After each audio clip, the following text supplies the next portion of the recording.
Ja, grüß euch beieinander und einen Sackerschkuren. Jetzt Kasperl. Leute, da sind wir wieder. Ach, Den da machen wir noch. Den hätte ich jetzt fast wieder vergessen. Wiedergabegeschwindigkeit 1,2. Fein. So, jetzt kann es losgehen. Wo hatten wir aufgehört? Er war wieder wegen irgendwas genervt. Das Bärchen versucht ihm zu vermitteln, dass er sein komplettes Leben jetzt gegen die Wand fährt mit 188 und Reini sagt, er hat weibliche Fans, genau, und das wird schon alles funktionieren und er braucht sich anpassen und die Hater sind daran schuld, dass er eh nicht mehr normal arbeiten kann, also ist Internet-Dumper zu werden praktisch Ultima Ratio. Haben wir zusammengefasst. Und ich glaube, da geht's jetzt weiter. In diesem Sinne, Leute, bockt euch her, sind wir mehrere. Da ist der Gehäube auf. Mir. Ja, an einer in Rainer. Verzeihung, ich habe einen Frosch im Hals. Der geht weg. Da gehen wir rein. Ja, nee, ich verstehe. Wenn du wirklich sagst, du schreibst Bewerbungen, finde ich das cool. Ja. Wenn du wirklich sagst, du schreibst Bewerbungen. Ich finde es nicht cool, wenn er das behauptet, ne? Weil es ja gelogen ist. So. Wenn er wirklich Bewerbungen geschrieben hätte, hätte ich das gut gefunden. Da hätte ich Props gegeben. Aber hat er nicht. Er hat es einfach nur gesagt. Er hat es nur gesagt, behauptet. Ne? Das war halt wieder der Lulu-Train nach Bullshit-Town. Ne? Aber ich schreibe nebenbei noch meine Bücher und alles. Reiner von diesen Büchern, da habe ich jetzt schon zu viel Content. Nicht mehr machen. Davon gibt es genug. Und habe jetzt da auch das eine fertig, habe da auch schon mit Verlägen und alles am Schreiben. Ich mache einfach zu viel und ich habe mich in meinem ganzen... Das ist fürchterlich. Ihr könnt euch nicht vorstellen, was das für ein geschäftiger Mann ist. Der ist den ganzen Tag praktisch bloß am Rotieren, Stress, deswegen isst er ja auch nie was. Ne? Da hat man gar keine Zeit nicht dafür. Ne? Von Termin zu Termin wird da gemeddelt. Ihr unterschätzt das immer. Ja. Ganz ehrlich, 2016, jeder hat bereits gewusst, was da Phase ist. Vom Arbeiten war schon, ich glaube 2013 war Plaster Jakob noch. Anfang Mitte 2013, glaube ich, war Plaster Jakob noch. Da war schon seit 3 Jahren runter vom Arbeitsmarkt und hat ja nur hier diese Kasperei gemacht mit YouTube und YouNow und dem ganzen Glum. Er erzählt, er ist so beschäftigt. Er ist fürchterlich beschäftigt. Mit Rendern und Hochladen und so weiter und so fort. Du kannst es da Etzertler nimmer ausdenken. Leben nie damit abfinden können, irgendwas zu machen oder irgendwas anzufangen. Ich habe zu viele Interessen auf einmal. Auf der einen Seite würde ich gerne mit Archäologie irgendwas machen. Und hat er davor irgendwie wahrscheinlich Jurassic Park gesehen? Ja, Jurassic Park. Verallmannung meiner englischen Aussprache ist auch schon weit fortgeschritten. Ne? Jurassic Park hat er gesehen. 100 Pro. 100 Pro. Das ist immer, man kann dann immer, wenn er irgendwie ein neues Interesse kundgetan hat, egal ob Discord, Teamspeak, vollkommen wurscht, ne? Da hast du dann immer ungefähr drauf deuten können, okay, welchen Film hat er sich vor kurzem angeschaut, ne? Als er Prima Noctis rausgemeldet hat er sich kurz davor Braveheart angeschaut. Ja, hier hat er kurz davor Jurassic Park gesehen und hat sich gedacht, boah, krass, wenn ich jetzt Archäologie studiere, dann kommt ein Milliardär und fliegt mich mit dem Helikopter auf eine Insel mit richtigen Dinosaurier, krass. Ja, dann mache ich doch das. Das ist vollkommen hängen geblieben. Der ist immer noch auf dem Stand von dem kleinen Burm, der damals im Schulbus gesessen ist mit diesen Patches, mit diesen Dinosaurier-Aufnähern auf den Knien und die anderen Kindern gesagt hat, wenn sie ihn nicht in Ruhe lassen, dann fressen die Dinosaurier sie. Der hat sich geistig seitdem keinen Meter weiterentwickelt. habe ich auch Kontakte zu Menschen. Auf der anderen Seite würde ich gerne ein bisschen, ja, keine Ahnung, ich habe so viele Interessengebiete. Ich wollte Lagerist lernen, dann wollte ich Koch lernen, ich wollte Bäcker lernen. Ja, Rainer, aber ich hätte gedacht, du hast 12 Jahre jetzt auch Koch gelernt. Hat er es doch behauptet. 12 Jahre hast du Koch gelernt. Auf Nachfrage hat er einen kleinen Laut zugegeben, dass er gelernt von seiner Oma und von seiner Mutter. Weißt? Das heißt, also, er war halt, wenn die was kocht haben, grundlegend in der Küche, wie ein Hund, der hofft, dass was runterfällt, was er dann fressen kann, bevor irgendjemand schnell genug ist zu reagieren. Ne? So, das war's wahrscheinlich. Ich wollte so viele Sachen machen in meinem Leben und habe irgendwann begriffen, dass ich nicht alles machen kann. Ja, und dann hast du gesagt, da war halt nix. Wenn ich nicht alles machen kann, dann lasse ich es halt einfach. Dann hocke ich mich halt hierher, fress mir 230 Kilo an und lass dann Herrgott einen guten Mo sein. Einwandfrei. Das ist es. Alles oder nichts. Barfuß oder Lackschuh. Und irgendwann habe ich dann angefangen, von A nach B zu rennen und einen Job nach anderen zu machen. Einfach, weil ich so viel wie möglich lernen möchte. Die Ja. Zeit auf Der lernwillige Rainer. Und dann sitzt er in der Bibliothek und wälzt Fachliteratur. Ja. Autodidaktisch hat er sich dann da mehr oder weniger das Wissen von einem ganzen Archäologiestudium reingemeddelt. Ja. An 2 Nachmittagen. Ja, weil er so ein Genie ist, der Rainer. der Welt ist begrenzt. Und man hat nicht alles. Man kann nicht alles machen, was man möchte. Aber man kann zumindest einen Teil von allem lernen. Ja, aber schau mal, du bist doch schon 25. Rainer, wer ein Teil von allem lernt, der ist am Ende auch dumm geblieben. Ne? Ich würde mir halt, keine Ahnung, 2, 3 Sachen raussuchen, die mir interessieren, dann mache ich halt das. Ne? Und wenn irgendwas kommt, was mir mehr interessiert, wie eine von den 3 Sachen, kann ich es auch austauschen. Ich habe auch viele Interessen. Ne? Wir haben jetzt erst wieder mit Warhammer angefangen, dann Gaming, dann mache ich die Scheiße hier. Garten, ne, verschönern, ne, ist ein Hobby von mir. Lesen ist ein Hobby von mir. Alle möglichen, ne? Zu viel Malochen, ne? Zu wenig Freizeit. Aber ich suche mal dann gerade aus, was mir am meisten Bock macht. Aktuell macht mir Warhammer am meisten Bock, deswegen mache ich halt das. 20 bist du ja schon. Ich meine, wann warst du mit der Schule fertig? Mit 16, 17? Mit 18. Mit 18, ja, das ist, ich meine, das sind ein paar Jahre vergangen. Erst mit 18 war der mit der Dulli-Schule fertig. Ui, da so lange brauchen andere Leute fürs Abitur rein. Aber nee, das kann eigentlich nicht sein, oder? Doch, wahrscheinlich schon. Er ist ja 3-mal kleben geblieben. Aber Reini ist, glaube ich, in der Vorschule schon kleben geblieben. Dann haben sie gesagt, okay, wir haben ihm jetzt ein Zusatzjahr gegeben, es ist nicht besser worden, wir schicken ihn in die Dulli-Schule. Und da hat er nochmal 3 Jahre dafür gebraucht, für andere Leute 2 Jahre brauchen oder so. Keine Ahnung. Und dann hat er gesagt, ja, ich war immer viel größer und stärker als alle anderen in der Klasse. Also ja, kein Wunder, ich war 3, 4 Jahre jünger als du. Weil die halt nicht so komplett lernresistent wären. Und dann schlagen wir nochmal den Bogen zu dem, was er uns gerade erzählt hat, dass er so ein lernwilliges Bienchen ist, ne, das von Informationsquelle zu Informationsquelle fliegt, ja, und den Nektar des Wissens aufsaugt. Genau das. Manch einer schon Ewigkeiten gearbeitet und eine Ausbildung gemacht. Und klar, dass du sagst, du hast da Schwierigkeiten gehabt mit irgendwie den Arbeitgebern oder hast deine Ausbildung nicht zu Ende gemacht. Aber ich habe bis ich 21 bin jeden Tag gearbeitet. Ach, halt doch dein Maul, Rainer.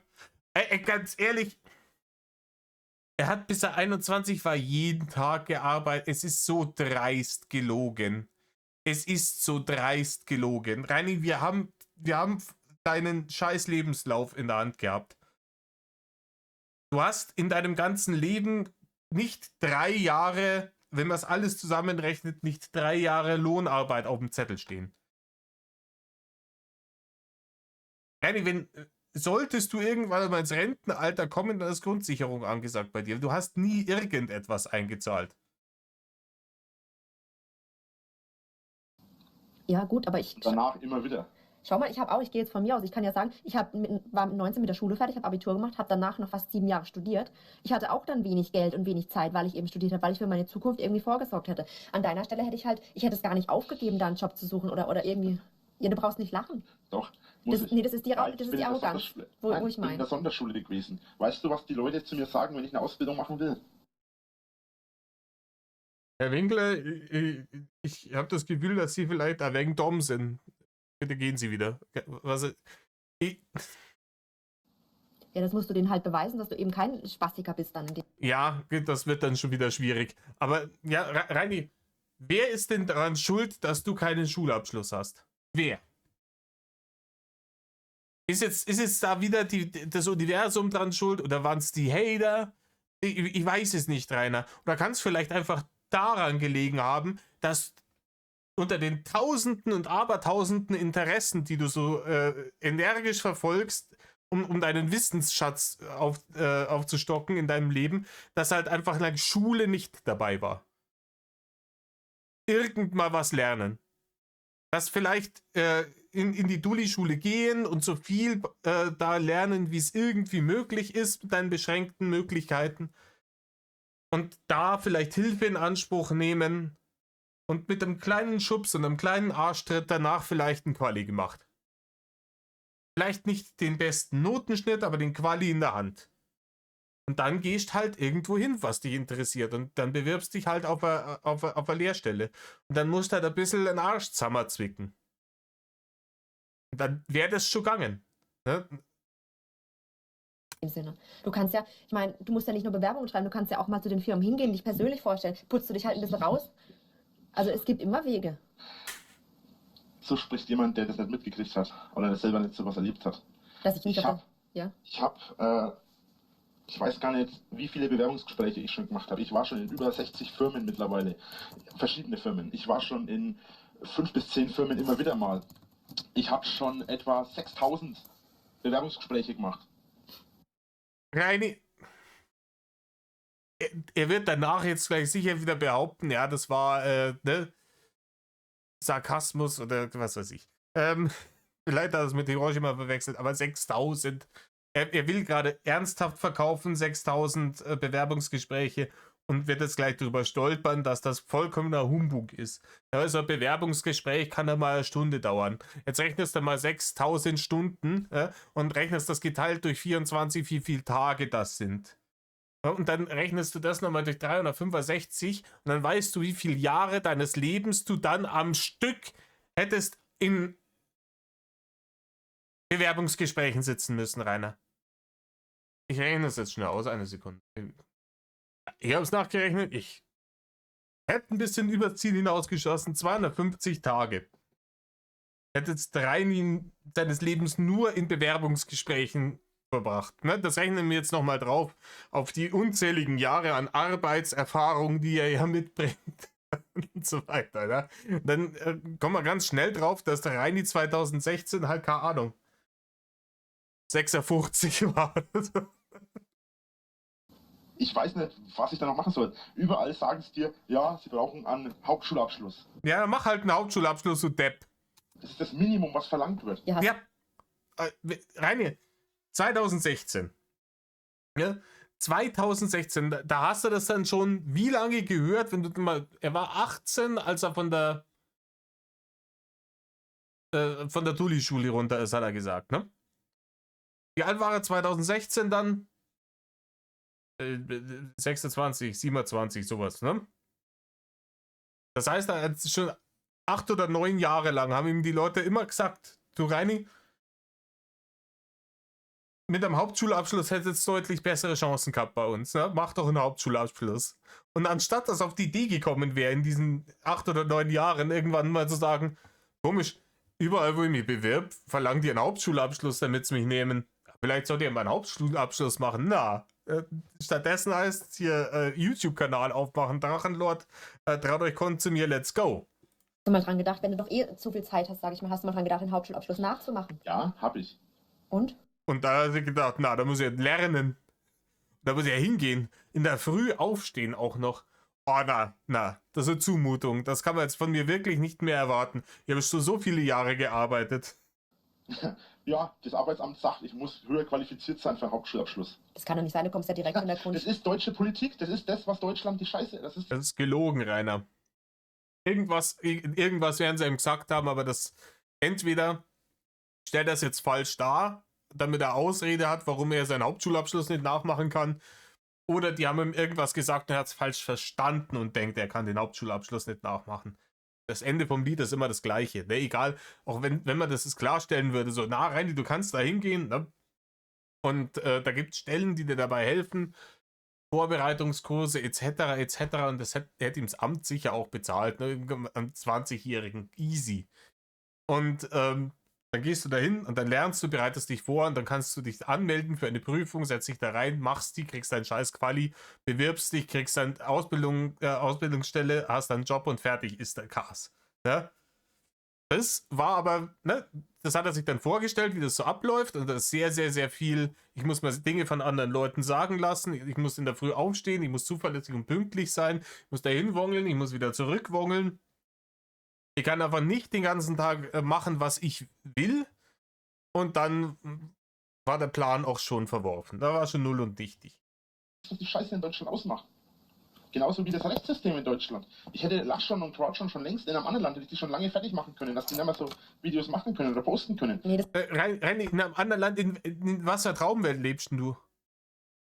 Er glaubt, es wäre jetzt hier so wie in den USA. In den USA in irgendeiner Anwaltsserie oder sonst wo die ganzen Leute immer mit ihren Anwälten umeinander schmeißen. Weißt du, was die Leute haben, die da große Prozesse führen gegen irgendwelche Seiten? Die haben Knete. Ja, weil die Anwälte und Gerichte und so ein Scheiß da drüben sind exorbitant teuer. Und es ist denen vollkommen wurscht, wer gewinnt. Jeder von denen zahlt 50-50 danach die Scheißkosten. Also deine Anwaltskosten trägst du immer selber und die Gerichtskosten tragen, ne, die beiden Parteien. Ist denen vollkommen egal. Du hättest in einem anderen Land überhaupt niemanden mit gar nichts verklagen können. Ja, der erste Anwalt, zu dem du gehst, sagt, ich würde gerne jemanden verklagen. Der sagt dir, okay, ich koste in der Stunde so und so viel 100 Euro. Wie viel haben sie? Das ganze Ding kostet uns am Ende so eine niedrige sechsstellige Summe. Ob das dann auch lohnt, weiß man nicht, ne? Ey, der hat Vorstellungen, der Mann. Aber Ja, in also Deutschland muss erst was passiert sein. Oder du musst in Deutschland musst du erst, dein Leben muss erst hochextrem, wie soll ich das jetzt ausdrücken?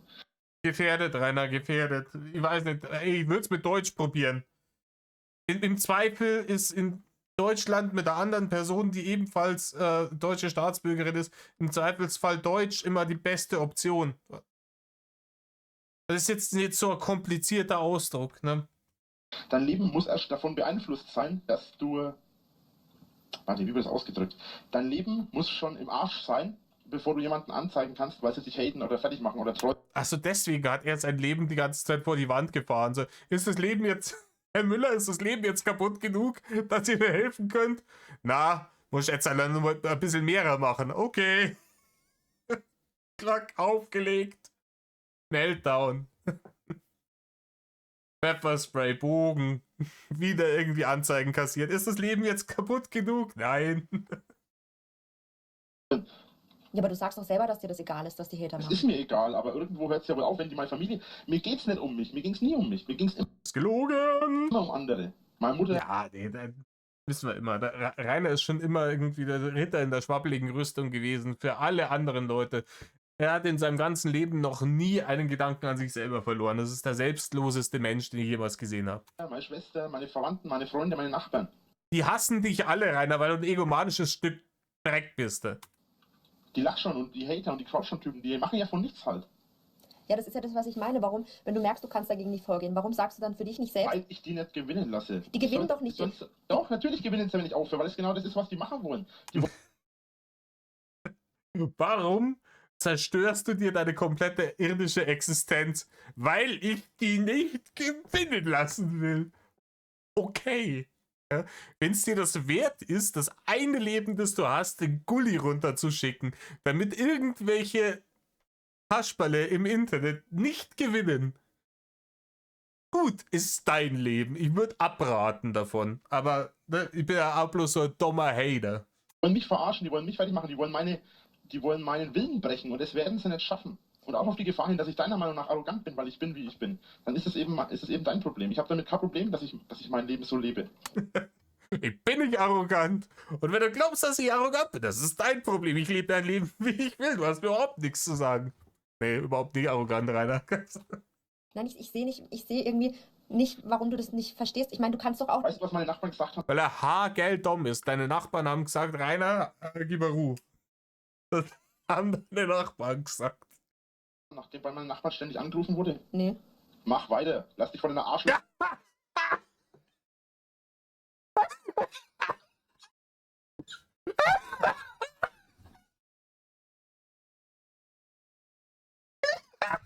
Alter. Dann haben sie den Leuten, die da hingekommen sind, um sie zu interviewen, aber was ganz anderes gesagt. Deswegen, die Leute in seinem Dorf, seine Nachbarn, die haben ihm immer den Rücken freigehalten. Also jetzt in der Geschichte. Ein paar Wochen später sind es wieder die hinterletzten Pharisäer, die das Messer in den Rücken gehauen haben. Und die alle immer gegen ihn waren. Je nachdem, wie es gerade passt. Nein, die Leute haben jedem, der sie interviewt hat, gesagt, wir halten das nicht mehr aus, hoffentlich hört der auf oder verpisst sich. Und als du dann endlich das getan hast, wo sie endlich geschlichen hast, da haben die ein scheiß Dorffest veranstaltet. So sehr. Und das sind dieselben Leute, die jetzt seiner Aussage nachgemeint haben, ja Rainer, halt durch, lass die nicht unterkriegen. Die Kasperle im Internet, die dürfen nicht gewinnen. Und wenn's das Letzte ist, was du tust. Ja nicht runterziehen. Das sagt ja auch keiner. Ich meine, du kannst ja weitermachen, du kannst ja die Hater ignorieren. Aber warum versuchst du es nicht immer weiter, irgendwie dein Leben da mit dem Job in die richtige Bahn zu lenken? Du kannst ja Wer dann sagt denn, dass ich das nicht versuche? ja, weil kannst du ich dann- kann mir das nicht vorstellen, dass das so aussichtslos ist. Wenn man das will, dann Aussichtslos habe ich nichts gesagt. Ich sagte, es ist schwierig und ich arbeite momentan dran. Ich habe jetzt auch endlich Ist alles immer schwierig. Rainer, aber das daran arbeiten, das hat nicht so viel Früchte getragen. mal jemanden gefunden aus den ganzen Ämtern, der mir auch mal hilft dabei. ja, Der da auch mal was macht. Das Problem ist, ich will jetzt alleine Ausbildung machen. Also beziehungsweise Ja, Etzeler Ausbildung machen, dann sind wir wieder bei dem Problem, wo wir vorher waren. Da brauchst du dann höchstwahrscheinlich ein Quali. Und für ein Quali musst du mit der Internetkasperei aufhören und deine Arschbacken zusammenkneifen. Du hast ja genug davon. Und dann da hingehen zu diesen Kursen und diese Vorbereitung machen. Vielleicht Abendschule, keine Ahnung. Ja? Es gibt Möglichkeiten und da gehst du hin und machst deinen scheiß Quali. ich will jetzt ja keine Ausbildung machen, ich will jetzt eine Fortbildung machen. Und ich wollte eigentlich letztes Jahr schon damit anfangen. Das Problem war, dass das genau zu dem Zeitpunkt war, als die Schule angefangen hat. Da habe ich den Berater erst gekriegt, weil ich da gerade erst 18 geworden bin. Weil ich bin im August geboren, das ist so eine... Und ich weiß nicht, wenn ihr Fortbildung sagt, glaubt ihr dann, das ist sowas wie bei irgendwie Command & Conquer, so ein Gebäude-Upgrade bei Warcraft, ne? Wo man die Town Hall upgraden kann? Da klickst du da drauf, Fortbildung gemacht, babam. Dann geht da einmal kurz ein Lichtblitz auf und dann weißt du das. Ist ihm bewusst, dass da irgendwie auch zumindest geistige Arbeit dahinter steckt, dass man so eine Fortbildung nicht einfach nur körperlich anwesend sein muss, sondern das, was einem da vermittelt wird, auch verinnerlicht werden muss? Keine Ahnung. Ich glaube, das ist DLC einfach für ihn. Die geben mir den DLC einfach nicht beim Amt. Ne? beschissene Zeitachse. ja. Und mit 25 kriegt man dann einen neuen Berater dazu. Und das ist der erste Berater, der wirklich mir hilft bei allem. Die anderen Berater, die haben mich immer von einem zum anderen geschoben. Das heißt, Ja, rein, ich sag's jetzt mal, wie es ist. Höchstwahrscheinlich haben die irgendwann so die Presse dick gehabt mit dir, dass sie es nicht mehr ausgehalten haben. Dass die selber irgendwie gesagt haben, ey, wenn ihr den jetzt nicht weiterbringt, dann wäre er selber bekloppt hier drin. Der ist so dermaßen beratungsresistent und hagelnom. Ich krieg dem nicht vermittelt, was hier Phase ist. Den muss jetzt an irgendjemand anders abgehen, weil ansonsten 3 am Radl. Vielleicht ist es so gelaufen. Arbeitsamt oder beim Jobcenter. Warst du schon mal beim Arbeitsamt? Nee, ich war noch nie Ja, dann arbeitslos. sei froh. Das sind die letzten Arschlöcher und die schieben dich nur von A nach B, so quasi, schau, dass du einen Job suchst. Das interessiert dich nicht, ob du dich weiterbilden willst. Die sagen, mach deinen Job, weil die wollen ihre Kohle verdienen. Ja, Reini, um sich weiterzubilden, da muss man ja schon mal erst einmal einen bestimmten Bildungsgrad erreicht haben und da hakt es ja bei dir schon. Ja, wir reden die ganze Zeit schon drüber. Du hast ja noch nicht einmal den niedrigsten Schulabschluss, den es in Deutschland gibt. Du hast noch nicht einmal den Hauptschulabschluss. Und wenn du das Minimum nicht mitbringst, so, dann hilft dir auch keine Weiterbildung. Du musst unten anfangen, es muss der Reihe nachgehen mit der Bildung. Du kannst ja nicht erst einen Masterabschluss machen und den Quali praktisch hinten nachschießen. Und mehr machen die nicht. Ja gut, aber ich meine, es gibt auch so viele Jobs, wo du auch wirklich ohne Ausbildung arbeiten kannst, wo du ohne große Qualifikation arbeiten kannst. Das heißt irgendwie an der Kinokasse, im Callcenter oder irgendwo. Ich meine, da musst du nicht tippen, da musst du nicht Englisch sprechen, da musst du nicht schreiben, da musst du halt, Callcenter musst du durchaus Englisch sprechen. je nachdem, wo du bist, wenn du nur in Deutschland bist, dann nicht. Kann ja sein, dass es irgendwie, weil sich ein Kundendienst von irgendeiner Service-Hotline ist, da kriegst du da deine Sätze, die du sagen musst und leitest die Leute weiter an irgendwelche technischen Supports. Also es gibt immer wo was, wo man. Dafür gibt es mittlerweile überall Computer. Also ich sehe es gerade, wenn ich irgendwie bei O2 oder bei der Telekom anrufe, die Leute dort haben im Prinzip keine Ahnung, die reichen dann. Das ist so geil. Jetzt ist er schon wieder im Ausreden-Modus. Ja? Ihr müsst euch das so vorstellen, ich weiß nicht, wer von euch Terminator gesehen hat, wo in dem Hotelzimmer sitzt und der Typ von dem Hotel da klopft und der ihn wegschickt.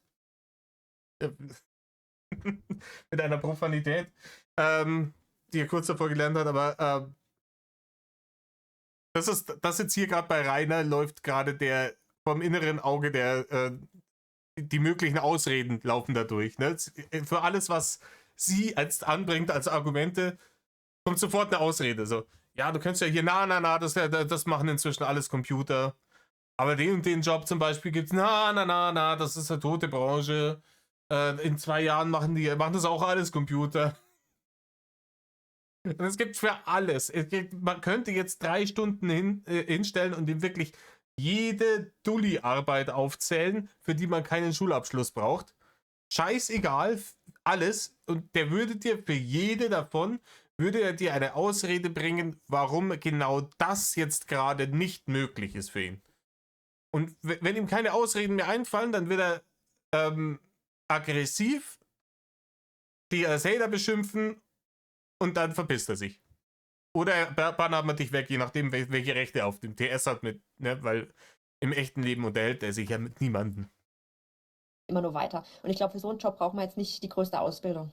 Also es ist halt, vielleicht, ich weiß ja nicht, wo du überall geguckt hast, aber wenn ich in deiner Position wäre und ich hätte einfach keinen Job, dann würde ich halt irgendwas annehmen und mich dann irgendwie hocharbeiten oder mich nebenher. Ich meine, ich kenne Leute, die arbeiten Vollzeit, die haben abends noch ihr Abitur nachgeholt oder ein Abendstudium irgendwie geschafft. Es geht immer, wenn man sich halt wirklich da anschaut. Die kenne ich auch. Wie gesagt, hey, ich hätte theoretisch auch die Möglichkeit gehabt, irgendwie neben dem Job im Abendstudium noch irgendeinen Studiumabschluss zu machen. Aber ich sag's euch ganz ehrlich, ich habe da keinen Bock drauf gehabt. Ne? Ich will, wenn ich von der Malone heimkam, Feierabend haben. Und solange ich bin ein bescheidener Mensch, solange ich mir meine kleinen Annehmlichkeiten leisten kann, wirklich im kleinen Rahmen hier, Mizis größtenteils, das ist der größte Kostenfaktor, ist alles Gucci. Und dann schreibst du mir vorhin, dass du sonntags immer erst um 14 Uhr aufstehst. Ich meine, ich bin heute um 5 Uhr aufgestanden, habe noch was für die Arbeit gemacht für morgen, weil ich mich vorbereiten muss. Ja, ich bin neulich irgendwie um 5:30 aufgestanden, damit ich für euch noch ein Video gemacht habe vor der Malone. So einer bin nämlich ich. Und da denke ich mir, du könntest doch auch stehen, mal sonntags früh aufgehen. Halt nicht Nicht samstags auf, dann werde ich mit Sicherheit nicht um Ding aufstehen. Ja, dann würde ich vielleicht einfach, wenn ich am nächsten Tag früh aufstehen soll oder muss, vielleicht am Samstag nicht saufen. Wilde Theorie, Rainer. Ich weiß, dass Handlungsansatz, auf den wärst du nicht gekommen, aber einfach nicht saufen dann. Also, nicht. Ja gut, aber da muss man halt wirklich Prioritäten setzen. Ich habe vor 10 Jahren das letzte Mal in Anführungszeichen gesoffen. Nicht, weil ich irgendwie dann abstinent bin, sondern weil es mir halt nicht mehr schmeckt und weil ich halt auch einfach für mich die Verantwortung gesehen habe, ich muss am Montag fit sein. Nee, ich versuche nur konstruktiv mit dir wieder das Geschnaube. Wie gesagt, es geht hier darum, warum er nicht arbeiten, sich nicht weiterbilden kann, warum er nichts aus sich macht. Und dann, ja, wenn ich jetzt permanent am Saufen bin, dann muss ich bis nachmittags schlafen, dann kann ich ja auch nicht irgendwie in die Schule gehen. Problem gelöst. Nette Leute. Warne bitte. darüber zu sprechen, weil du so den Eindruck machst, als würdest du das alles so, ja, das geht nicht. Nee, soll ich dir gerade sagen, was ich gerade denke? Was? Du tust mir leid. Warum tue ich dir leid? Ganz einfach, weil du anscheinend dein Leben überhaupt nicht genießen kannst, weil du nur Arbeit siehst. Nein, gar Das nicht. ist auch nicht böse gemeint oder so. Du kannst dein Leben... Oh, das ist so perfide wieder. Sie ist die Versagerin, an der das Leben vorbeizieht, ungenutzt, weil sie nur die Arbeit sieht. Erstens sieht sie nicht nur die Arbeit, ne? Aber mit der Arbeit kann sie sich halt in ihrer Freizeit schöne Dinge leisten. Da kann man halt dann mal einen Ausflug machen oder in Urlaub fahren, Hobbys, finanzieren, dergleichen. Sie ist die Versagerin, habt ihr verstanden, ne? Weil sie nicht den ganzen Tag irgendwie masturbierend in der Schimmelschanze sitzt und sich im Internet Barne bewerfen lässt, als wild. Aber anscheinend, wenn du sagst, du warst vor 5 Jahren das letzte Mal was trinken. Nee, mit 18 das letzte Mal, aber weil es mir nicht schmeckt. Ich finde es einfach, es geht nicht ums Trinken. Weißt du, wann ich das letzte Mal trinken war? Das ist auch etwa 6 Jahre her. Du hast doch gestern Abend gesoffen, hast du gemeint? Gestern Abend, ja. Und davor? Das letzte Mal, dass ich sauf war, das ist Jahre ist es, Jahrzehnte. Du hast ja gerade gesagt, dass du gestern am Saufen warst und du hast gerade als Ausrede genommen, dass du so lange schlafen musst, immer ist, weil du immer am Samstagabend saufen gehst. Hä? Ja, aber davor, vor all diesen Malen, war irgendwann einmal eine Zeit, da habe ich 6 Jahre lang nichts gesoffen. So von 89 bis 95. Das ist etwa 6 Jahre her. Also du trinkst doch immer Oder Bier. 4 Jahre her. Du trinkst immer Bier im TS, sagst du. Ja, also Und ganz zu schweigen davon, ne? 2016, da war schon der ein oder andere rauschige YouNow-Stream hinter uns gelegen. Richtiger Mettler kam im Bier an, solche Dinger. Also,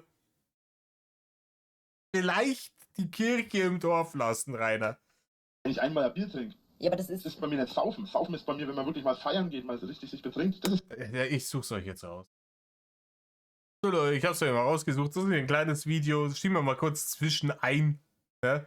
Das geht 1 Minute und 20 Sekunden. Heißt Drachenlord trinkt Alkohol, let's go. Oh ja, nee.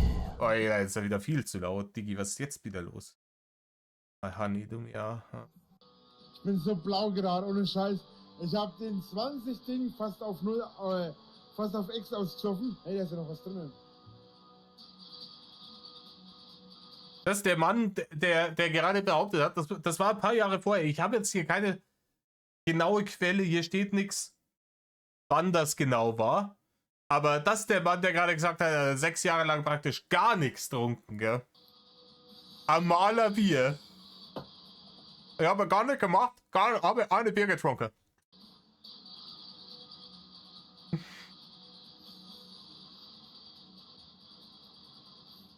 Nur, doch mal hier, der hat hier die Flasche Schnappes, hat er sich auf Ex eingezogen. Das wird auch wieder irgendeine Zuckerseuche gewesen sein. Ich weiß nicht, was ihr 7 Tage lang trinkt, aber ich trinke heute zumindest mal den Rest von meinem Baileys. Das ist alles derselbe scheiß Stream, gell? Also, Abstinenzlord. Die Nummer müsst ihr euch jetzt genießen. Und... Ach nee, echt jetzt? Also das weggeschnitten? Weil die hat er, glaube ich, auf Ex gezogen, die ganze Flasche. Was war das? Irgendein Pflaumenwein oder sowas. Jetzt kommt wieder irgendwie Headbangerei. Und... Das, Leute, das bedeutet Metal wirklich. Sondern Metal ist einfach nur dafür da, damit man einfach nur geil abgehen kann und Menschen findet, die verstanden haben, was Metal wirklich bedeutet. Also nicht so jemand wie zum Beispiel du. Was labert der für eine Scheiße? Okay, komm. Kurze Exkursion. Sollte jetzt das Thema nochmal weitergehen, wie viel und wie viel er nicht getrunken hat und wann er das letzte Mal gesoffen hat in den letzten 6 Jahren. Ne? Bitte sehr. das ist Saufen bei mir. Ja, aber du machst halt so den Eindruck, als würdest du alles von dir schieben und sagst, es geht nicht. Also mein Leben besteht keineswegs nur aus Arbeit. Ich arbeite, damit ich Geld habe, damit ich mir meinen Urlaub, meine Sachen, die ich gerne hätte, finanzieren kann. Und du kannst... Ich habe mein ganzes Leben lang für jeden Scheißdreck, für jeden kleinen Furz habe ich gearbeitet. Rainer, wie gesagt, jetzt vorher schon erwähnt, ist nachweisbar falsch. Du hast keine 3 Jahre Lohnarbeit auf deinem Zettel, aufs ganze Leben gerechnet. Und macht es auch nach wie vor. Meine Arbeit besteht eben aus anderen Punkten als bei dir. Ja, aber es ist halt wirklich so, also Einer Kackduschende ist nicht Arbeit. es kommt halt so rüber, muss ich ganz ehrlich sagen, als würdest du halt lange schlafen, dann nur YouTube machen, ab und zu mal irgendwem den Hof fegen, so kommt es rüber und somit deinen Lebensstil dann finanzieren und unterstützt durch den Staat. Also das ist das Bild, was du vermittelst durch deine Ja, das ist ziemlich genau das Bild, ja. Das ist schon sehr korrekt, das Bild. YouTube-Videos und deine Sachen, was du also postest. Seid Zeug, ja? Seid Zeug. Das ist ja nicht böse gemeint, also ich saug mir das ja nicht aus den Fingern, das kommt halt so rüber und ich glaube, dass sich deswegen auch so viele über dich aufregen. Weil die denken, sie müssen ihr ganzes Leben arbeiten und der hockt da, macht YouTube-Videos, kommt sich ganz. Das ist nicht Neid. Also ich würde nicht sagen, dass das Neid ist. Auf keinen Fall. Okay. Eine Sache, weswegen ich auch arrogant genannt werde, ist, weil ich einfach immer so aussehe, als wäre ich total sorgenlos wahrscheinlich. Weil ich einfach. Ja, Rainer, du bist ja dann auch immer nur kurzfristig nicht sorgenlos. Du gehst ja mit dieser, es ist das Problem von zukunftsreiner Attitüde, gehst du ja durchs Leben. Und ab und zu holen dich die Dinge dann ein und dann hockst du wieder da. Und dann ist wieder große Drama. Aber danach, du lernst ja auch nichts draus. Das nächste Problem, was um die Ecke kommt, wird dir dann wieder unter den Teppich gekehrt. Problem für Zukunftsreiner. Und wenn dich das wieder in den Arsch beißt, dann fängt die Scheiße wieder von vorne an, Rainer. Okay. Die Hauptpunkte, was die meisten Menschen an mir ankotzt, ist, dass ich die Wahrheit sage, dass ich immer sage, was. Nein! Oh, ja. Die Hauptpunkte ist, dass du dauernd lügst. Das ist einer der Hauptpunkte, warum dich die Leute nicht mögen. Ich denke, egal, ob es jetzt jemand passt oder nicht. Ein anderer Punkt ist, dass ich einfach mein Leben so. Ja, wie gesagt, man kann schon sagen, was man denkt und auch seine Meinung stehen, ist alles schön und gut, Rainer. Aber man muss halt vielleicht auch ein wenig Antennen dafür haben, wo es angebracht ist und wo nicht. Ne? Das ist, du kannst jetzt zum Beispiel, keine Ahnung, bestes Beispiel, du gehst zu einer Beerdigung, die haben einen offenen Sarg, der Verstorbene liegt da drin und der hat einen fürchterlich geiseligen Anzug an, weil das sein Lieblingsanzug war. Keine Ahnung, aber Thomas Gottschalks Beerdigung. Ne? Thomas Gottschalk lebt noch, soweit ich weiß, aber wenn es mal so ist. Ne? Und dann kannst du dir schon denken, oh mein Gott, hat ihn jetzt echt in diesem urgreislichen Anzug beerdigt. Aber ich würde es halt nicht laut aussprechen. Die Meinung darfst du haben, die ist legitim und wahrscheinlich denkt sich die Hälfte der Leute das auch, aber es ist taktlos den Hinterbliebenen gegenüber. Dann hält man sein Maul und sagt, mein Schee habt's denn hergerichtet und dann gehst du zum Leichenschmaus, frisst deinen Schweinsbraten und dann gehst du wieder heim. Akzeptiert habe, wie es ist. Aber was viele nicht sehen an mir ist, dass ich auch verdammt hart für meine Lebensträume arbeite. Und ich Rendern und hochladen, ne? Das ist harte Arbeit. Wir unterschätzen das immer. rede nicht von YouTube. Also nicht nur zumindest. Ja, aber was ist dein Lebenstraum? Also wofür arbeitest du? Sein Lebenstraum ist nicht arbeiten zu müssen. Dafür scheut er die Arbeit nicht. Konkret. Ich arbeite zum Beispiel sehr hart dafür, dass es irgendwann mal besser wird auf der Welt. Das ist sein Lebenstraum. Versteht ihr? Weil Gunend auf der Zaren-Couch zu sitzen und Leute im Internet anzuschreien, wird ganz sicher die Welt besser machen. Gandhi hat's auch nicht anders gemacht. Ich kann das nicht. Ich habe diverse Dinge, wie halt. Ding. Oh mein Rainer, jetzt gib halt auf, dein Hirn ist vollkommen überladen, das rendert die Lügen nicht mehr schnell genug zusammen. Hör jetzt einfach auf, du erniedrigst dich nur selbst. Solche. Ding, Rainer, Zeug vielleicht. Verdammt, heute ist mein Kopf echt langsam. Ja, heute. Sonst nicht. Ja, Rainer, er hat am Vortag gesoffen. Ich verrate auch mal Geheimnis. Ich glaube, ich habe es das ein oder andere Mal schon erzählt, Rainer. Alkohol, das ist ein Rauschmittel für Menschen, die ein paar Gehirnzellen verkraften, verschmerzen können. Die dann können, okay, ja, passt schon noch. Leute, die eh schon eher am unteren Spektrum angesiedelt sind, so, die sollten ihre grauen Zellen so gut wie möglich zusammenhalten und sie nicht noch zusätzlich mit Nervengift abtöten. Ja, ich weiß nicht, was du meinst. Vereine, irgendwelche Charity-Vereine? Oder? Ja, so Hilfsvereine für andere Menschen halt. Und was machst du da? Also da arbeitest du dann oder wie ist das? Zum Beispiel gibt es ab und zu mal so Suppenküchen, wo ich ab und zu mal helfe. Weißt du was? Als Mülltonne. Ich kann mir schon vorstellen. Der Rainer kommt dann bei der Suppenküche und da hilft er dann. Indem er die Reste kriegt, so was sie vom Teller runtergekratzt haben. Kommt dann ein Eimer und dann hinten ein Trog. Oh meine, ich kann das nicht mehr. Ja, Rainer geht zur Suppenküche. Ganz genau. Okay. Und das mache ich halt auch komplett gemeinnützig. Sie auch voll überzeugt, Digga. Voll überzeugt. Okay. Das ist wie dieses Sascha-Meme, ne? Okay. Ich fahre da auf eigene Kosten hin, ich tue da auf eigene Kosten das Zeug alles Ich tue da auf eigene Kosten das Zeug alles. mitmachen. Ich Mach. spende da, oder besser, ich spende. Ich sorge dafür, dass das Geld da landet, wo es da landen soll. Alter, das ist so Bauernfänger-Politiker-Niveau. Also wenn mich wählt so, dann sorge ich dafür, dass das Geld auch da landet, wo es hingehört. Hoffentlich fragt keiner nach, wo das sein soll, aber stellt ihn euch vor. Welchen Film hat er da gesehen? Keine Ahnung. Wahrscheinlich irgendeine amerikanische Sitcom, ist ja bei den meisten so. Um Thanksgiving herum gibt es immer mal eine Folge. In jeder, glaube ich, war bei How I Met Your Mother so und ich glaube, das war bei Friends wahrscheinlich auch so. Bei Big Bang Theory war es auf jeden Fall so, dass die dann immer so Thanksgiving-Folgen haben und in irgendeinem Jahr von diesen Thanksgiving-Folgen gehen die ja auch immer in die Suppenküche und helfen. Das hat er halt gesehen, ne? Und dann sagt er, ja, das hat er auch schon gemacht. Da fahrst du halt hin so und dann machst du halt dein Zeug und schaust, dass da alles dahin geht, wo es hingehört. Genau, Rainer. Und lauter so Zeug halt. Das Ja. gehört alles mit dazu. Ja, warum machst du nicht Das Zeug nicht vergessen. mal davon ein Video? Das wäre doch mal was, dass du. Warum? Lass mich raten. Jetzt ist, weil sonst die Hater die Suppenküche angreifen würden. Aber Rainer, ich sag dir mal was. Wenn da Pizzabestellungen hinkommen, so ist vielleicht gar nicht so dumm.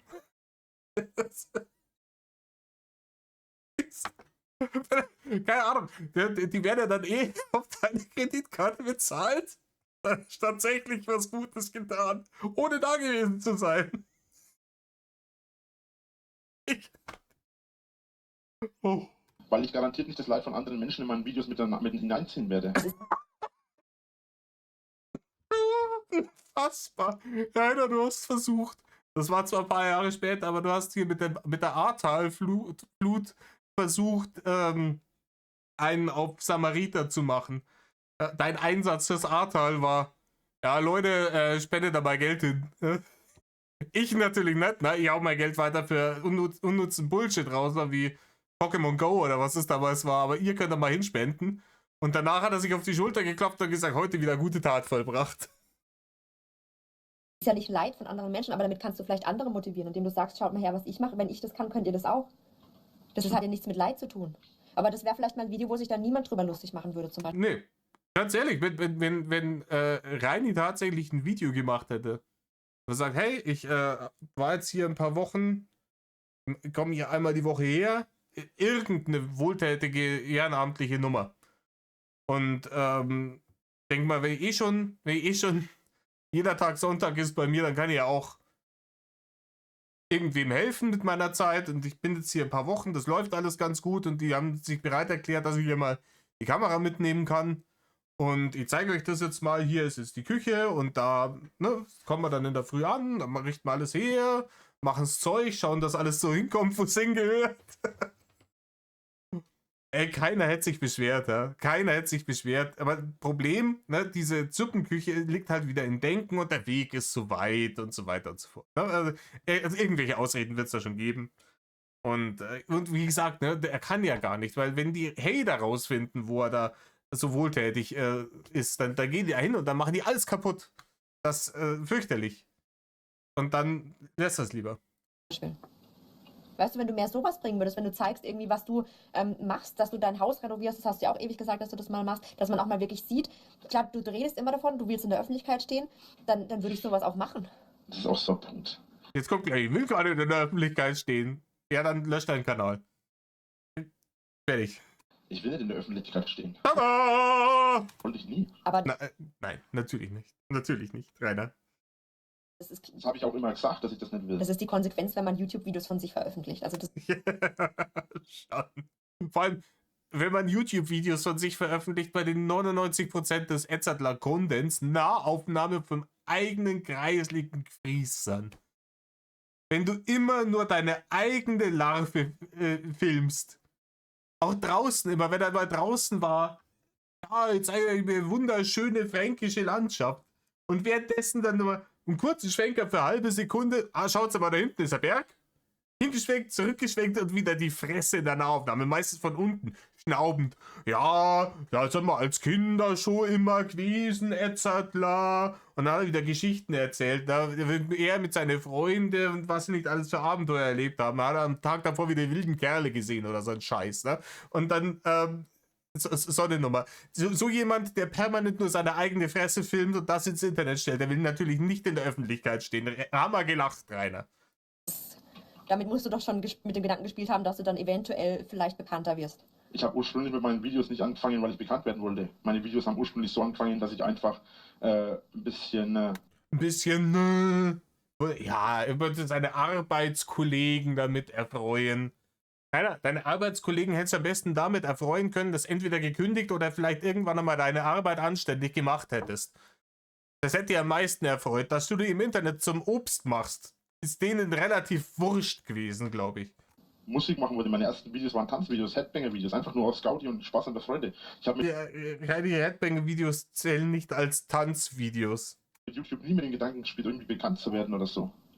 Ja, aber ich meine, jeder ist sich bewusst, dass wenn man Videos irgendwo veröffentlicht, dass es ein paar Leute sehen. Also das ist halt die Konsequenz davon. Und das sage ich ja, es ist ein Unterschied, ob man irgendwie berühmt wird, weil man wirklich qualitativ hochwertige irgendwie Videos macht, was jedem irgendwie was bringt, sei es irgendein Tutorial oder sowas, was du ja auch mal machen könntest, zum Beispiel irgendein Tutorial von irgendwas. Und das muss nicht mal. Es muss nicht mal wirklich irgendwem was bringen. Der könnte sich auch einfach zum Deppen machen. Aber halt irgendwie, ja, ein bisschen selbstironisch, so ein bisschen bewusst, dass man hier den Deppen für die Leute macht, weil man für alles andere zu dumm ist. Ich habe das, glaube ich, schon ein paar Mal erwähnt, aber ich habe mal so eine Doku gesehen über diese, ich vergesse immer den Namen, diese Asi-Familie, die da damals in den 90ern mal diesen dicken Lotto-Jackpot gewonnen hat und jetzt permanent wieder im Fernsehen sind, wenn die Barren knapp werden. Und die Alte von denen, die hat auch gemeint, ja, sie will jetzt eine Musikkarriere starten und sie ist so eine tolle Sängerin, etc., etc., etc. Und es hat alles immer nicht funktioniert, denn die haben nur Geld verbrannt, nie irgendwas eingenommen. Und dann kam irgendwann mal jemand, der denen helfen sollte und der hat gesagt, ey, du kannst schon Musik machen. Du musst aber wissen, dass du scheiße bist und du musst daraus deinen Profit schlagen. Also dein Konzept muss sein, schaut mich an, wie scheiße ich bin, das kannst du verkaufen. Ernsthaft, wirklich hochqualitativ Musik, dafür bist du zu schlecht. Und die hat das gemacht und damit hat sie, glaube ich, auch die eine oder andere Mark dann noch verdient. Aber man merkt es ja auch bei Reini, hier Skör und sowas. Die meisten Leute, die da drauf geklickt haben, haben sich gedacht, hey, der verarscht sich selbst. So dumm kann keiner sein. Die anderen haben gedacht, wow, okay, schau mal an, der ist ziemlich dumm. Und wir haben halt gewusst, was Phase ist. 7 Millionen Klicks, Digga. Und damit meine ich nicht diese Let's Plays, weil das ist wenig hilfreich, sage ich mal. Also, Ein Let's Play ist ja auch kein Tutorial, ein Let's Play ist ein Let's Play. ja, aber du weißt, was ich meine, dass du vielleicht irgendwie ein Tutorial mal machst oder gerade bei der Renovierung kannst du, ich meine, viele Leute können nicht renovieren. Ein Let's Play ist eine Aufforderung. Da steckt was drin, dass man was gemeinsam mit jemandem macht. Du nimmst dein Publikum praktisch mit. Kommt, wir spielen jetzt was miteinander. Und ich würde es wirklich, keine Ahnung, ich habe ja schon mal damit geliebäugelt, sowas vielleicht zu machen. Der Gedanke ist noch nicht hundertprozentig tot. Aber ich müsste mal schauen, wie ich es am besten mache, wie ich es am schlauesten umsetze. Ihr wisst Bescheid. Aber im Idealfall machst du halt sowas im Stream und lädst dann das Video als VOD nochmal auf YouTube hoch. Ne? Das ist das Konzept. Am besten mit dem Chat. Und das ist dann auch für die Leute, die es auf YouTube schauen, unterhaltsamer, wenn sie die Interaktion mit dem Chat haben. Wenn aber der Prozessor in deinem Spatzenhirn gerade nur so reicht fürs vegetative Nervensystem, so damit der Körper nicht Medal off sagt und jede größere kognitive Anstrengung schon absoluten Overload bedeutet, dann ist auch klar, dass du so ein Spiel nicht spielen kannst und gleichzeitig noch auf den Chat achten, weil du beides für sich schon nicht kannst. Und dann ist das halt der falsche Job für dich, Rainer. Weil ein Let's Play nicht ist, ich setze mich dahin, spiele das Spiel, so wie wenn ich es normal als Hobby spielen würde, versage auf ganzer Linie, ignoriere den Chat und wenn ich dann doch einmal hinschaue, beleidige ich die Leute. Das ist kein Let's Play. Also nicht tapezieren oder sowas, dass du das als Tutorial quasi machst, dass du, nee, es klingt jetzt witzig, aber es gibt viele Leute, die noch nie tapeziert haben, die noch nie irgendwie... Reini zum Beispiel, der hat auch noch nie tapeziert. Hey, legt's mir nicht die Pistole auf. Ich habe auch noch nie tapeziert. Ich habe meinem Vater dabei zugeschaut mal, wie er tapeziert hat. Und habe dann gesagt, im Leben fasse ich das nicht an. Nicht mein Ding. Wäre Vollkatastrophe geworden. ein Bohrloch verspachtelt haben. Das gibt es tatsächlich viele. Viele Menschen müssen das aber auch nicht machen. Also Die ich hab's meisten Menschen machen müssen. streichen. Ich hab's machen müssen und ich bin... Ja, streichen wir einfach drüber, übers Bohrloch. Du Depp! Warte, was ist sein Konzept? Hinten ins Bohrloch Panzer, also wenn es durchgeht, ne, Panzertape drauf und auffüllen mit Farbe. Nochmal Panzertape drauf. Aushärten lassen. Problem Bohrloch gelöst oder was? Ein Mädel, ich habe das erste Mal mit, weiß ich, 17, 18 gemacht. Ich kann tapezieren, ich brauche keinen Typ dafür. Aber es gibt halt eben auch wirklich viele Typen oder viele Mädels, die das nicht können. Und dann wäre das doch toll, wenn du sagst, du renovierst dein Haus komplett allein oder wie meine Steckdose verkabelt. Ich meine, wenn du das kannst. Das kann er nicht. Dass Rainer keine Steckdosen verkabelt hat, ich glaube, sonst wäre die Bude schon vor 2016 abgebrannt. Ne? Die Kabelführung war ja schon so vogelwild bei ihm. Die berühmte winklerische Kabelführung. Dass der Puff nicht irgendwann einmal abgebrannt ist eh schon ein Wunder. Also, das besser nicht. Und seine Renovierungsmaßnahmen, die haben wir ja auch alle mitgekriegt. Ne? Erst einmal alles wegreißen. Und wenn es dann alles kaputt ist, checken, dass man gar nicht in der Lage ist, ne, das wieder ganz zu machen oder so zu machen, wie man es sich gedacht hat. Und dann bleibt es halt so. Reini hat über die Jahre immer erzählt, ja, die Hater haben so viel Schaden an meinem Haus verursacht. Den größten Schaden hat er selber daran verursacht. Zum einen, weil er sich halt um nichts gekümmert hat, nicht gescheit geheizt worden ist, nicht gescheit gelüftet worden ist, dass die Bude zum Schimmeln angefangen hat und seine ganzen Renovierungsmaßnahmen. Das wäre jetzt ein Studio, dann reißt man hier rum, dann wird hier erst einmal sämtliche Tapeten von der Wand gerissen, dann sieht es aus wie Dresden 45 und dann denkt man sich, scheiße. Und dann sperrt man die Tür zu und schmeißt den Schlüssel weg. So, gibt's halt jetzt nicht mehr das Zimmer. Fertig. Warum nicht? Oder hier, man reißt diese komischen Holzdielen von der Wand. Dieses Treppenhaus nach oben vom restlichen, vom Untergeschoss abtrennen. Damit du im Winter nicht irgendwie einfach nur von unten nach oben ins Obergeschoss reinheizt. Das reißt mal weg. Dann stellt man fest, keine Ahnung, ich weiß jetzt gar nicht, was ich jetzt eigentlich machen wollte. Kaputt machen, soweit habe ich gedacht. Was danach passiert, weiß ich nicht. Und dann hängt man halt seine plapperte Ford-Flagge dahin. Und da wundert man sich, ich habe jetzt geheizt, aber es ist immer noch so arschkalt. Warum nicht ein Video draus machen? Oder eine Lampe. Ich meine, ich habe schon vielen Leuten die Lampe angeschlossen von meinen Freunden, weil die das nicht konnten. Und das sind so Sachen, weißt du, wenn du wirklich sagst, du willst Rainer, der hat immer nur im Stream die Lampen an. relativ hochwertige Videos machen, dann würde ich mir aber auch mal in die Richtung Gedanken machen, dass du auch wirklich vielleicht Infovideos machst, wo wirklich jemand was davon hat, sei es jetzt, wie gesagt, die Suppenküche, dass du da mal filmst, was du machst, wie das abläuft und sowas, oder eben so ein Renovierung. Mich wundert, dass die Ausrede, ich kann in der Suppenküche nicht filmen, wegen die Hater noch nicht gekommen ist. Video. Was spricht dagegen? Es ist halt mehr Arbeit, als wenn du dich nur vor die Kamera hockst oder mal durch den Wald läufst. Die nervigen Schnauber, die sind hart unterwegs heute wieder. Ich habe schon einen genauen Plan, wie es jetzt weitergeht. Ja. Also entweder ist das gelogen, Rainer, oder der Plan ist massivst in die Binse gegangen. Das habe ich auch irgendwann schon im TS vor einiger Zeit gesagt. Du hast schon viel im TS gesagt. Ne? Du hast auch schon irgendwie über, was war es, über Twitter oder Instagram oder sowas dein Ableben angekündigt, ne? Und ursprünglich habe ich meine Videos deswegen nicht so qualitativ gemacht, weil ich da keinen Wert drauf gelegt habe. Das habe ich vorhin auch gerade gesagt, das hast du ja mitgekriegt, hoffe ich mal. Nee, ja doch, aber weil du halt immer gesagt hast, du willst mehr Qualität in deine Videos reinbringen. Ja, und im Vergleich zu meinen ersten Videos sind meine Videos wesentlich qualitativer geworden. Auch der Schnitt ist viel besser geworden. Es ist aber halt ganz so einfach, den Schnitt zu üben oder den Schnitt zu machen.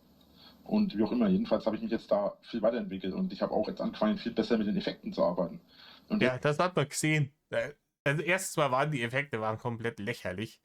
Ja, wenn er dann wieder irgendwie dann seine Hand so hoch gemacht hat, da war so ein Flämmchen drin und 50% der Fälle hat er es einfach entweder vergessen, die Effekte einzufügen, oder es war ihm dann doch zu viel Arbeit und wurscht. Da hat er es einfach trotzdem hochgeladen. Und dann hat er irgendwelche wilden Bewegungen in dem Video gemacht, aber es kamen keine Effekte dazu. Es hat halt noch dümmer ausgesehen.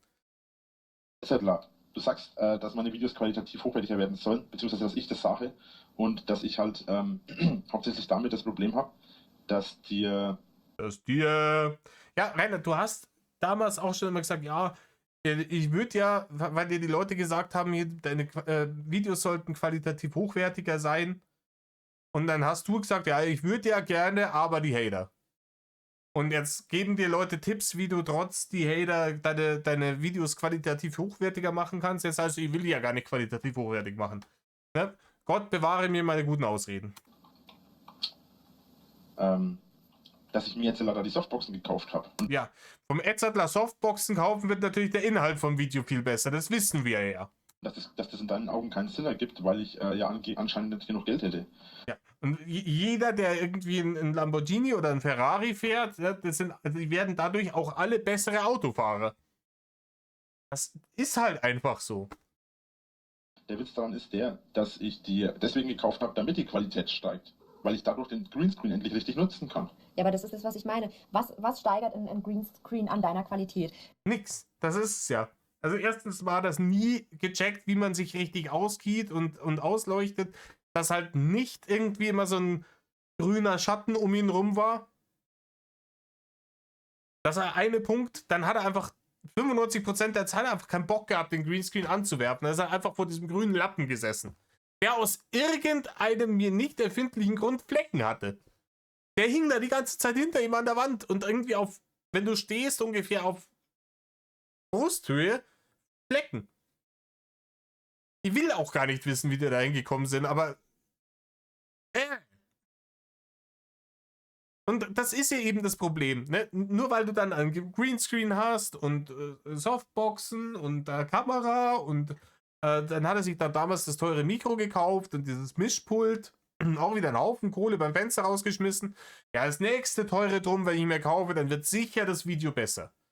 Wenn der Inhalt scheiße ist, dann kannst du so viel Klump kaufen, wie du willst. Das wird dann halt trotzdem ein scheiß Video. Ich meine, der Inhalt, ja, aber das ist für mich, ich glaube auch für viele andere, macht es nicht die Qualität von dem Video aus, wie dein Hintergrund aussieht. Also würde mich mehr für den Inhalt interessieren. Das ist ja das, was ich sage, dass wenn du vielleicht mal... Bestes Beispiel, von dem, der ist ein bisschen kontrovers, von dem kann man halten, was man will, aber damals, als der angefangen hat mit seinem Kanal, dieser Slingshot-Channel-Dude, ne, die ganze Produktionsqualität von der Nummer war unter aller Arsch. Ja, auch von Filmen keine Ahnung gehabt. Kameraführung, Belichtung, die ganze Scheiße, das war aber wurscht, weil darum ging es nicht.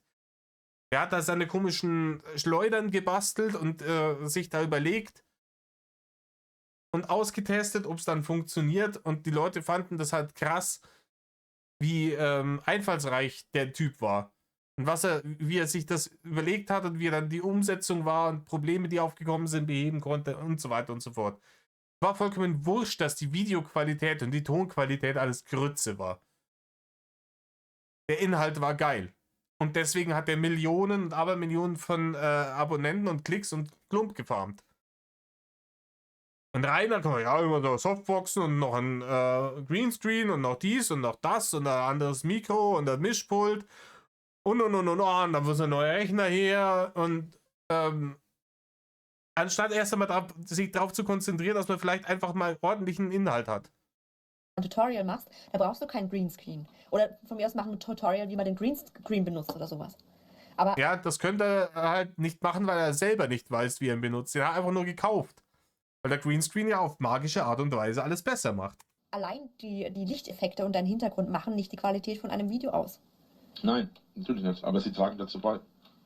Ja, aber das ist so, ich sag mal, die Spitze von dem Eisberg sind dann tatsächlich die Lichteffekte. Ansonsten, ich weiß nicht, ein Intro könntest du ewig schrauben, bis es für dich perfekt ist, weil das sieht auch so ein bisschen, klar, wenn man das noch nie gemacht hat, sieht das halt auch ein bisschen dilettantisch aus, das Es Intro. kommt halt aufs Intro an, ne? Ja, das ist es. Also ich habe auch zum ersten Mal Video geschnitten und sowas gemacht. Und ich kann da von mir auch sagen, auch ohne jetzt arrogant zu klingen, wo wir beim Thema arrogant sind, dass mir nach einem Tag schon 10 bessere Intros ich hergestellt habe, als du mit deinem, wo du das schon ewig machst.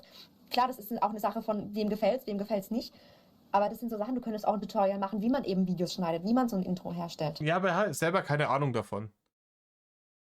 Wenn der das tatsächlich könnte, dann würde er dafür nicht immer 2 Tage brauchen für so ein 10-Minuten-Video zum Schneiden. Er weiß es doch selber nicht. Wie soll er denn ein Tutorial machen? Doch dazu ist es wieder mit Arbeit verbunden. Oh, nein. Da muss ich ja dann...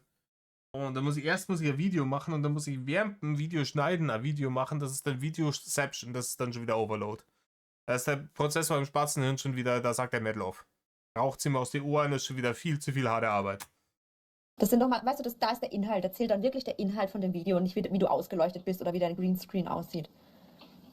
Also das ist ja nur so, ich selber mache keine YouTube-Videos, weil ist nichts für mich, sage ich ganz ehrlich, das hat nichts damit zu tun, dass ich nicht die Eier habe, mich in die Öffentlichkeit zu stellen. Das hat auch gar nichts damit zu tun. Aber ich sag ja, es gibt so viele YouTuber, die du ja auch Fan bist, ich weiß nicht, dieser Umme oder sowas, den kenne ich nicht. Da siehst du ja, die legen auch nicht unbedingt Wert auf den Hintergrund, sondern die haben teilweise auch Scheiße drin, aber teilweise auch richtig guten Input. Also gerade, ich gucke mir gerne immer solche Wissenschaftssachen an, so Tutorials, wie was gemacht wird. Und ich finde, das hat Zukunft. Weißt du? Weil so Vlogger gibt es wie Sand am Meer mittlerweile. Also da stellt sich ja wirklich jeder hin und erzählt, wie sein Tag war oder was er macht. Ja, aber das ist halt rein das Konzept auch, ne? Also das will er schon auch machen. Also Tutorials machen ist aus zweierlei Hinsicht halt unmöglich. Erstens, weil es Arbeit wäre und zweitens, weil er kann ja nichts. Ich kann ja nur ein Tutorial machen. Tutorial soll jemandem Wissen vermitteln und wenn ich gar nichts kann, dann kann ich auch kein Tutorial machen. Die Vlogs sind ja auch nur eine Sache, ich wollte eigentlich ursprünglich ja nie Vlogs machen. Das habe ich irgendwann gemacht, weil halt die Anfrage da immer da war. Ja. Das ist immer, wenn im Zweifelsfall haben ihm die Leute mal gesagt, Mensch, Rainer, erzähl doch, wie dein Tag war, das ist so interessant. Ja, mach doch bitte einfach den unanspruchsvollsten Content auf ganz YouTube. Das ist es, was wir von dir sehen wollen. Da gibt es auch Barren. Das haben die Leute gesagt. Komisch. Ich dachte, wir wären auf das Thema überhaupt erst gekommen, weil dir alle Leute gesagt haben, dass sie sich besser qualitativeren Inhalt wünschen in deine Videos. Das war doch jetzt eigentlich das Thema. Und jetzt erzählst du mir, nee, die wollen das so. Reini, das klingt, weißt du, wie das für mich klingt? Das klingt hier nach Rosins Restaurants. Ne? Der 42-jährige Automechaniker, der in der Midlife-Crisis steckt, hat sich gedacht, wie schwer kann es schon sein und hat wieder ein Restaurant aufgemacht. Und die Leute kommen nicht. Und alles schmeckt wie Arsch. Und dann sagt der Rosin, hier, die Karte muss weg. Das schmeckt alles wie Arsch. Und er sagt, aber alle Leute sagen mir, dass so gut schmeckt. Wo sind jetzt die alle Leute, denen das so gut schmeckt? Und warum sind die nicht hier und fressen das? Wenn alle Leute danach gefragt hätten, dass du deine urlangweiligen Drecksvlogs machst, warum laufen die dann nicht? Warum geben die keine Klicks? Warum werfen die keine Barren ab? Ha? Warum sagen die Leute immer noch, dass dein Content qualitativ minderwertig und scheiße ist? Wenn es genau das ist, was wir haben wollten. Ja, aber du musst doch zugeben, dass es das mittlerweile wirklich wie Sand am Meer gibt. Also ich glaube nicht, dass da irgendeiner bis auf wenige Ausnahmen damit auch wirklich erfolgreich werden oder auch wirklich Qualität produzieren. Weil ich meine, jeder kann sich hinstellen und sagen, ja guck mal, heute war ich auf dem Klo, heute war ich baden, heute habe ich das und das gegessen. Oder heute bin ich wie du mal durch den Wald spaziert. Also klar, es ist eine schöne Umgebung gewesen, wo du durch den Wald gelaufen bist, aber das hat jetzt auch nicht wirklich viel Information oder Input gehabt. Und dann stell dir doch mal die Frage, warum sollten Leute das Video gut finden? Ich meine, die wenigsten werden da in den Wald auch spazieren gehen, wo du warst. Oder die Hütte, die du gezeigt hast. Ich meine, die mag cool sein. Das ist klar, wenn du irgendwie im Sturm gerätst, dass du dadurch unterstellen kannst. Aber ansonsten hat das doch keinerlei Information oder Wert für Zuschauer gehabt. Also ich hoffe, du verstehst, was ich meine. Nee, versteht er nicht. Versteht er nicht. Weil er auch nie begriffen hat, warum das so unterhaltsam ist. Ne? Warum so ein Gronkh, warum dem die Leute zuschauen. Warum die Spaß daran haben. Warum die da Barne lassen. Das hat der nicht gecheckt. Der hat einfach gedacht, ja, da zuckt er einfach nur.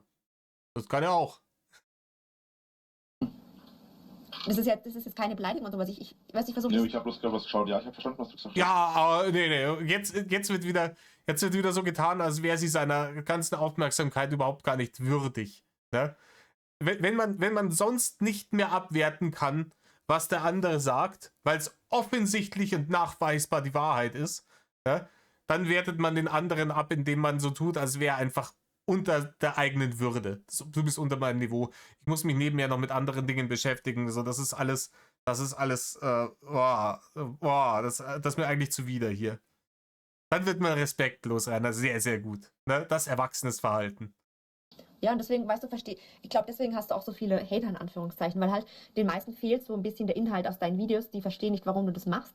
Und ja, es ist halt wirklich so, dass du teilweise recht unsympathisch auch wirklich rüberkommst. Ob du das wirklich bist, in Natura kann niemand sagen, außer deine Freunde. Aber es ist halt so, du kommst arrogant rüber. Also niemand. Du kommst wirklich durch deine Rechtschreibung, durch deine Sätze, manchmal durch Sachen, dass du von Sachen redest, von denen du keine Ahnung hast. Also ich habe mal dein Politikvideo gesehen, das war halt wirklich, also Das ist legendär. Das ist legendär. das war halt wirklich, das war schon peinlich. Das ist ja das, was ich meine. Wenn jemand das sieht von dir, dieses Video mit den Politikaussagen von dir, mit dem Straßenbau, dass da 50, 60 Leute die Straße machen sollen oder sowas. Das ist so geil. Aber er denkt auch, das läuft wie im Computerspiel. Ne? Ja, da schickt man halt ein paar Einheiten hin, dann machen die das. Ja? Das ist bei Stronghold. Da sagt er, wir haben nicht genug Nahrung, Sire. Oh, gut. Ja, ich schicke ein paar Leute zum Brot machen. Ah, wunderbar, Problem gelöst. Rainer denkt, im richtigen Leben läuft das auch so. Ja, da kommt der Rainer und sagt hier, da stehen schon wieder Idioten, ne, vor der Tür. Und dann schickt irgendein Wesen, das das Spiel Rainer kontrolliert, schickt dann ein paar Leute hin. Die sorgen dann dafür, dass das, nee, Rainer. Vor meinem Haus die Straßen, ne, muss repariert werden. Einwandfrei, gar kein Problem. Straßenbaueinheiten haben wir noch ein paar übrig, schicken wir hin. Yes, Sire.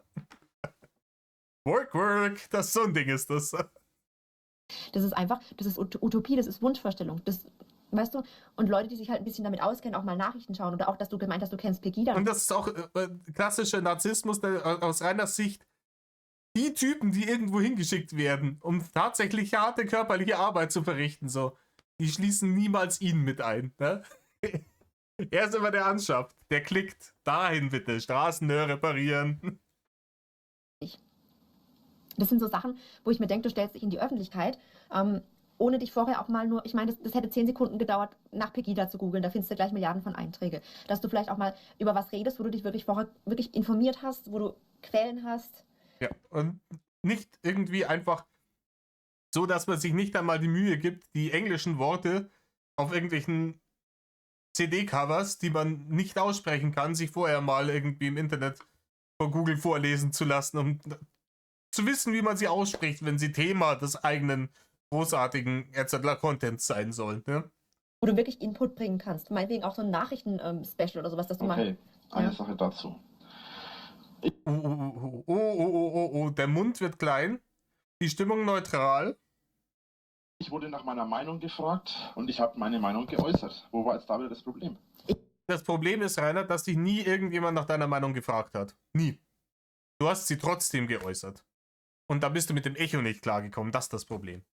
Ne? Weil nachdem du deine hageldomme, unqualifizierte Meinung in den Äther geschissen hast, die erste Reaktion von den Leuten war, wer hat dich eigentlich gefragt? Das ist das Problem, Rainer. Ich habe das Video nicht mehr im Kopf, du hast irgendein Politikvideo gemacht. Ja, Ja. Da wurde ich nach meiner Meinung gefragt und ich habe meine Meinung geäußert. Okay, nee, wie gesagt, ich weiß den Kontext nicht mehr. Auf jeden Fall hast du da irgendwas gesagt, was halt völlig Utopie war. Also das mit den Bauarbeitern da oder irgendwas mit der Straße, das funktioniert halt so nicht. Und das jeder, der sich ein bisschen da mit der Politik auskennt und mit den Finanzen vom Staat, der hat halt den Kopf geschüttelt. Also das Ja, jeder, der, keine Ahnung, Heimat- und Sachkunde in der 4. Klasse hatte, weiß, wie das läuft. gehört hat. Weißt du, und ich meine, Wer hat den Kopf geschüttelt? viele haben bestimmt den Kopf geschüttelt, die das gehört haben. Also ich saß auch da und dachte, das ist jetzt nicht sein Ernst, was er da erzählt. Das ist wirklich, hatte so den Anschein so, fühl dich jetzt nicht beleidigt, ich sage nur meine Meinung, das hatte so ein bisschen den Anschein, als würde so ein 12-jähriger Junge, der noch nie was von Politik verstanden hat, einfach mal so seine Meinung äußern. So hat sich das ein bisschen angehört. Mich interessiert keine Politik. 12 ist schon ziemlich hoch geschätzt, ne? Das habe ich auch dazu gesagt und ich sagte auch am Ja, Rainer, wenn dich das nicht interessiert, dann mach halt kein Video drüber. Es interessiert mich nicht, ich habe keine Ahnung davon. Aufnahme starten, Mädel, Leute, ich erzähle euch heute mal was über Politik. Ja, dann halt einfach das Maul.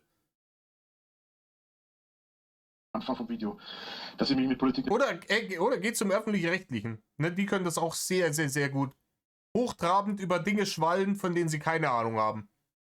Über das Drachengame zum Beispiel. Ne? auskennen. Und ich sagte auch, dass es lediglich meine Meinung ist. Ja, aber warum? Das alles sagte ich im Video. Ja, aber warum Und machst du das wollen sich dann alle drüber aufregen. Ja, weil keiner verstehen kann, weil du ein Video über Politik machst, wenn du selber sagst, es interessiert dich nicht. Warum machst du? Das ist auch so eine Sache mit dem Aufklärungsvideo. Du sagst, du hattest noch nie Sex, was ja nicht schlimm ist. Es gibt viele, die in dem Alter noch keinen Sex haben. Aber warum machst du dann Aufklärungsvideos? Und man muss jetzt ja unbedingt Sex gehabt haben, um ein Aufklärungsvideo zu machen. Ja, aber es ist... Ja, ist schon von Vorteil, hätte ich gesagt. Also, das ist halt, das halt auch wieder eine South Park-Folge. Da gibt es ja auch eine South Park-Folge, wo sie dann Sexualkundeunterricht machen. Mr. Mackey und die eine komische, kreiselige Alte da und dann beide wie blöd übereinander schwallen, keine Ahnung haben, daraus kommt beide noch nie gebimst. Ja, das macht halt keinen Sinn. Grenzt schon so ein bisschen an Wenn ich Ironie. drüber rede, ist es Theorie. Das bedeutet, es ist ja nicht so, als hätte ich jetzt da gerade eine Flachlicht im Video. Ja, aber du musst Ja, zumindest keine, die nicht aufblasbar war. schon einsehen, Und nicht in dem Video. dass das an Ironie grenzt, wenn jemand, der noch nie Sex hatte, dann ein Aufklärungsvideo macht. Also das... Noch nie. Sex ist auch so eine Sache. Ja. Keiner, du hast es ihr bereits gesagt. Du hast es ihr gegenüber bereits zugegeben. Sex habe ich nichts gesagt. Ich sagte lediglich, dass ich noch mit einer Frau nicht geschlafen. Ja, darauf will ich auch gar nicht eingehen, aber das ist halt schon ironisch und ein bisschen, das musst du doch zugeben. Also ich würde mich, ich würde mich nicht hinstellen und dann irgendwie Aufklärungsvideos machen. Schachteldenken, meiner Meinung nach. Warum ist das Aber okay. Schachteldenken? Weil, das ist deswegen Schachteldenken, weil alle immer meinen, man muss irgendwas vorher gemacht haben oder man muss irgendwie sich informiert haben vorher. Ja, reine, sollte halt schon so sein.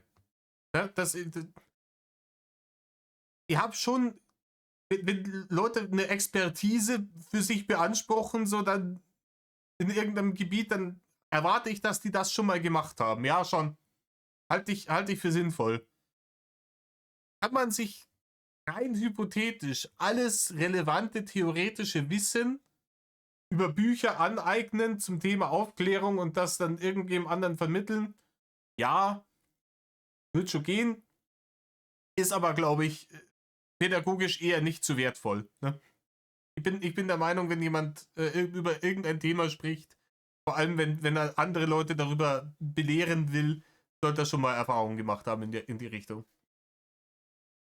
Ja, natürlich ist es von Vorteil, wenn man sich vorher informiert hat. Aber wenn ich noch dazu sage, dass es aus meiner Sicht ist, pass auf der einen Seite wollen die Leute immer meine Sicht haben. Rainer, zukünftiger Dr. Sommer, ne? Auf jede Frage kommt, ich habe keine Ahnung, ich habe noch nie gemacht. Als Antwort. Geil. Von den Dingen. Und wenn ich ihnen dann meine Sicht darstelle, dann beschweren sich alle drüber, dass es meine Sicht ist. Nein, die Leute beschweren sich nicht darüber, dass es deine Sicht ist, sondern dass sie in 99% der Fälle einfach hageldumm ist. Hashtag, die Haut ist kein Organ und dergleichen. Bist du mal auf die Idee gekommen, und das meine ich jetzt wirklich ernst, dass viele dich nur nach deiner Sicht fragen, weil sie wissen, dass du irgendeinen Bockmist dann erzählst und sich wieder drüber lustig machen wollen. Ja, die wenigen, die ihn tatsächlich mal irgendwie nach seiner Meinung gefragt haben, ja. Die Rettichfrage und so dergleichen. Ne? Das wirklich mal, denk darüber mal nach. Vielleicht, also Das interessiert mich doch nicht. aber du musst, weißt du, du stellst es online, das sehen Tausende von Leuten. Und wenn es Hunderttausende sehen würden, interessiert mich genauso wenig wie vorher. Es sind Milliarden. Ja, aber du musst doch ein bisschen Selbstachtung. Ich hab's selbst Ich verzweifelt einfach komplett an ihm. Du musst doch irgendwie Selbstachtung haben, irgendeine Art von Respekt vor dir und deiner Existenz. Nix. Nein.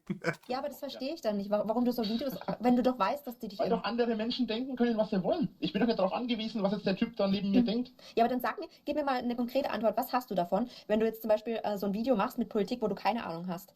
Was erwartest du dir davon, wenn du das online stellst? Barne. Er erwartet, dass dann da viele Leute drauf klicken und dass dann Barne gibt. Und er glaubt ja, dass er ein Genie ist und alles durchblickt hat. Also er glaubt ja wirklich, dass das alles so passt, was er da sagt. Und er erwartet dann auch, dass er da drin bestätigt wird. Dass die Leute ihm drunter schreiben, ey Rainer, so habe ich das noch nie gesehen. Du hast mir die Augen geöffnet. du solltest auch in die Politik gehen. Weil irgendwann wirst du Bundeskanzler. Das erwartet er, und wenn dann das nicht kommt als Feedback, dann wird er wieder matt. Gar nicht. Du stellst es einfach nur online, weil dir langweilig war und du das Video gemacht hast. Nein, ich stelle es einfach online, weil ich mir einfach denke, ja, da habt ihr was zum Gucken.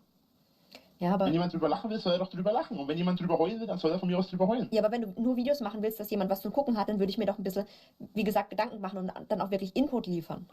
Wirklich Dann irgendwie. arbeite ich ja. Kannst ja mal versuchen, das zu machen und deine Fans zufriedenzustellen. Also- Oder deine Hater oder deine Leute allgemein, die deine Videos schauen. Kannst ja mal versuchen, die Leute zufriedenzustellen. Das geht nicht. Man kann nicht für jeden Menschen irgendwas machen. Das habe ich auch. Ja, ich weiß nicht, keine Ahnung. Ich zum Beispiel habe mich in eine relativ kleine Nische reingesetzt. Aber ich habe das letzte Mal, bin eigentlich immer in den hohen 90ern, ne, was das Like-Verhältnis angeht. Wird das jetzt hinnehmen als ausreichend zufriedengestellt, die Leute. Ein paar Leute gibt es immer, die Scheiße finden, aber ich finde es okay. Auch nicht gesagt, aber es ist wirklich so, du kündigst immer nur an, du machst nie was und es ist wirklich so, also für mich persönlich haben deine Videos Okay, größtenteils, auch so eine Sache. Ich kündige an. Was habe ich angekündigt? das ist mir egal, ob du ankündigst, also es ist, Okay, warte, aber hier, ich kündige an. Was habe ich angekündigt? Da steigen wir beim nächsten Mal wieder ein. Das haben wir schon 1:15.